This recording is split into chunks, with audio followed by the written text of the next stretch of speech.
le regroupement AFDC Alliés a confirmé sa décision du 2 juillet 2019 par laquelle il présente la candidature du sénateur Modeste Bahati Lukwebo comme candidat au Sénat de la République.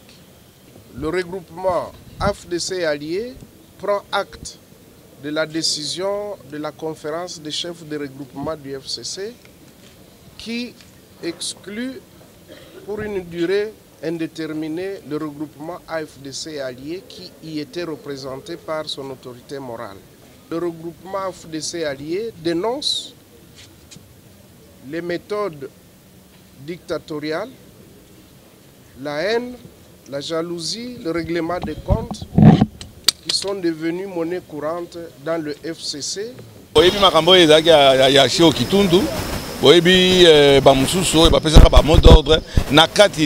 faut faire appel à la conscience de moteur pour voter. Les sénateurs vont voter en conscience. Mboka e bonga, mboka ezaka bonga te, mboka ezo bonga te, to continue à ningwana, car les mêmes reviennent, etc. Et vous voulez le changement, c'est faux. Mboka ezo bonga te, donc il faut un peu changer. Ezaka un problème à mon patas, te, quand on appelle au lieu mon patas, quand on vote selon, mon thème non lingue. Ah, boloba que papa mon lait, oh, osa fait cesser, osa fait cesser. Naza les autres fait cesser. Banguna donc ba jaloux. Au moins ni musala boza osala. Eza musala lokoti na tongo te okamati ya lokomi lelo likana. Eza musala moko ke mingi bakoti la classe, mais un bon journaliste ezali moto yo aza kopesa message. Donc, a eu information, a traité, a passé message balandi yango. Bon, maintenant, balanda papa mon lierté. La plupart bazalia wa ba message na bango ele karaté. Deuxièmement, nakatia constitution. Et si comme côté ba pekisi que un journaliste akamata, un parlementaire, un député akamata, à la journaliste c'était ou bien un journaliste c'était un présentateur était. Et si comme quoi ils étaient. Donc bazako bangande batoyo balobaka. Nandingue ya peuple Bantamboué namoni Daniel Azongi en tout cas la reçu parlement côté Moboulou parlement côté Moboulou donc batloko la biso balinga bangote et là est na figi moto to finga ka mututé mais la dabiso marcasi puisque nous avons un message à donner makamuzu a fait cesser le rôle ici on va continuer le boulot. On a pas na bango bala bazai kola la bauti la moaka c'est tout à fait normal que train ici qui bango bala muki train ici qui wala za ba comme ça ah yanga komata na punda komata na punda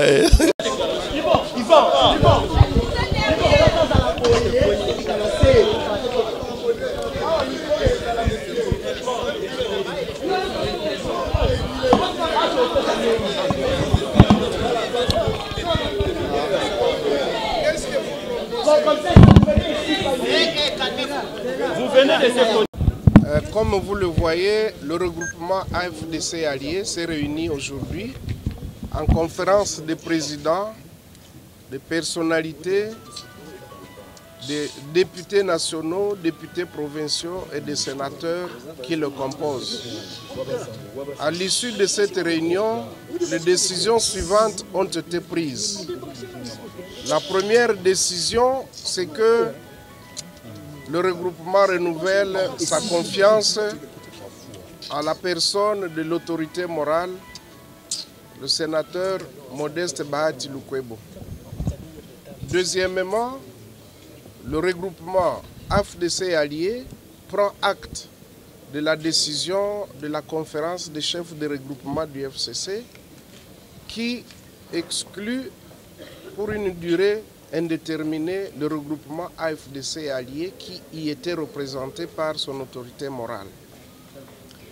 Et en conséquence, le regroupement AFDC Alliés prend son autonomie totale vis-à-vis des institutions de la République et vis-à-vis des partis et regroupements politiques, mais également vis-à-vis de la société civile. Troisièmement, le regroupement AFDC Alliés dénonce les méthodes dictatoriales, la haine, la jalousie, le règlement des comptes qui sont devenus monnaie courante dans le FCC où l'on voudrait instaurer la pensée unique. Cinquièmement, le regroupement AFDC et Alliés a confirmé sa décision du 2 juillet 2019 par laquelle il présente la candidature du sénateur Modeste Bahati Lukwebo comme candidat au Sénat de la République. Le regroupement AFDC Alliés a demandé au groupe parlementaire de l'AFDC et Alliés de se restructurer et de mettre sur pied un nouveau bureau qui désormais est composé de la manière suivante. La présidente, c'est l'honorable, la princesse Adèle Kainda Maïna. Le premier vice-président, c'est l'honorable Maître Ngwasi Akilimali. Le deuxième vice-président, c'est l'honorable Bompanze Frédéric. Le rapporteur, c'est l'honorable Kasusa Kikobia Hilaire. Et la rapporteure adjointe, l'honorable Solange Masumbuko Nyenyezi. L'autre décision qui a été prise, ce sont les sanctions à l'endroit des frondeurs, à l'endroit de ceux qui ont été débauchés par les autres et qui s'engagent à entreprendre des actions au nom du regroupement AFDC Alliés. C'est ici l'occasion de dire que l'AFDC Alliés est un et indivisible et que donc le groupuscule de ceux qui sont débauchés ne peut pas engager l'AFDC et Alliés. Nous mettons en garde ceux qui les soutiennent et ceux qui les financent pour qu'ils puissent se raviser. Nous, nous restons ouverts. Ils peuvent rentrer au bercail, mais dans l'entretemps, les mesures disciplinaires sont engagées. Voilà, grosso modo, ce qu'a été la réunion de ce jour. Merci. Président Lingala. Oui, Balobi, Tolo Banalingala. Bon. Les lots regroupement politique AFDC et Alliés et Sangani n'a pas chef et pas parti politique. N'a pas députés nationaux, n'a pas députés provinciaux, n'a pas sénateur pour na kozwa Mikano Mie. Yaliboso va renouveler confiance dans l'autorité morale et AFDC Alliés, le sénateur professeur Modeste Bahati Lukwebo. Yami Balé, Balobi était local la FCC Azui Mokano ya Kolongola Bango, eh bien, Ndimi Yango, pe Balobi était Zui Sikoyo, Lipanda na Bango, Bazui autonomie na Bango, on a agir vis-à-vis na bakonzi ya mboka esika nyonso bazali, ezala na province, ezala na niveau national, mais aussi vis-à-vis na ba parti mususu la autorité morale, professeur Modeste Bahati Lukwebo, pour être ati à candidature na ye na poste ya Sénat ya République démocratique du Congo. Mokano mususu ezwami po na ba oyo ba kendeki pembeni oyo babendaki bango pona tina oyo biso toyebite. Eh bien, balobi ete batuana bakozwa etumbu kasi tokangi lopango te bakoki kozonga soki ba estime que balingi kozonga na nzela ya malamu kasi bakoki koloba jamais na kombo ya AFDC Alliés parce que AFDC Alliés eza moko pe moko etikali kaka moko oyo eza représenté na autorité morale nango. Donc, oyo dissident, koki ko engagé jamais regroupement na biso, ezala na FCC, ezala na ba institution ya République. tozuli ici sous mokano ya koloba ete groupe parlementaire na biso na Assemblée nationale esengeli se restructurer na mokano moye ba député bango moko bazwi baponi bureau ya sika oyo ekokambema na mama honorable princesse Adèle Kainda Maina yende akozala mokambi ya groupe parlementaire présidente oyo alandie ekozala honorable maître Ngwasi Akilimali Dieu donné.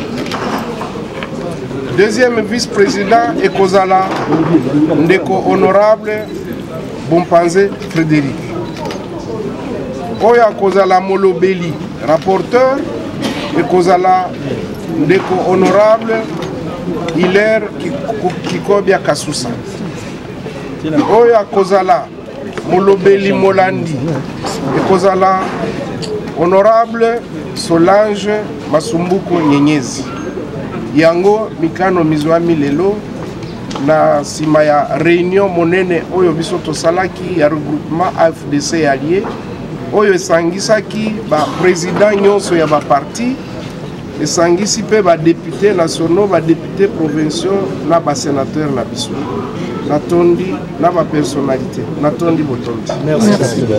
Photo de famille pour toko ezaki toko elokanga na kioloba yango yo okuti moto aza na parti na ye yo ya oyo sala coup d'état esalemaka te baninga wana makambo nyonso balobi makambo solo ezali banene nkulu wana na bagroupe na basibikaye d'accord mais il y a quand même procédure il faut Hollanda hein c'est que bango basala eza salité hein ezali très sale il fallait qu'il nakati ya groupement boye to sololi et si ça ne va pas alors vous pouvez peut-être agir de cette façon là mais nga elle est dégoûté nga c'est ça me dégoûte hein c'est sale et ça façon yo bolingo kamata bobeta moto coup d'état moto moko ndi makate ke ba ba sale coup d'état donc ndel kamana kolo bala na le bien et c'est là que papa molé Razali FCC papa mais ça ce qu'on a longo FCC pas de passer peli na éviter mais to longo FCC pour ça la coalition na tâche Nandimité bango pe baza déjà na bakor na bango na pouvoir donc na FCC Nandimité que ba tia ko se retrouver quelque part na babilo comme tout ça ça exister a wa déclarer qu'il comme indépendant alongwe na makamanyo soana to comme autonome donc bon total qu'est-ce que ça écoutez bazo banka c'est le renini parce que deux hommes déjà ba complet ngo salema ba invalider etc. Il fallait que ba tia bango nyonso ba meka o yaza na makasi koleka o yaza na makasi tia koi. C'est ça la démocratie. Mais imposer, comme on a un dossier sale, comme on a obimisa, bokoyoka, bakofundé na ba justice, c'est ça que je dis, c'est pas propre, c'est sale. Hein? Il faut éviter, c'est sale. On est en train quand même d'évoluer. Hein? Biloko a salité. Au côté motoza esika nae, kendo salo yayo. Bon, beaucoup disent que azo déranger bino bon, donc là bolui qui est à Longwe. Hein? Problème exact. Total est là on dit na rosala, so les amala tant mieux. Mais comme on dit, comme un système à règlement de compte, et c'est ça, c'est pas bon. Kabila, est-ce qu'on peut citer Kabila? Il reste le numéro 1 dans pouvoir. Ils ont des entourages. Entourage, c'est pas bon. Ils habitent Tumba, ils font la démocratique. Entourage, il y a président. Et entourage, il y a président.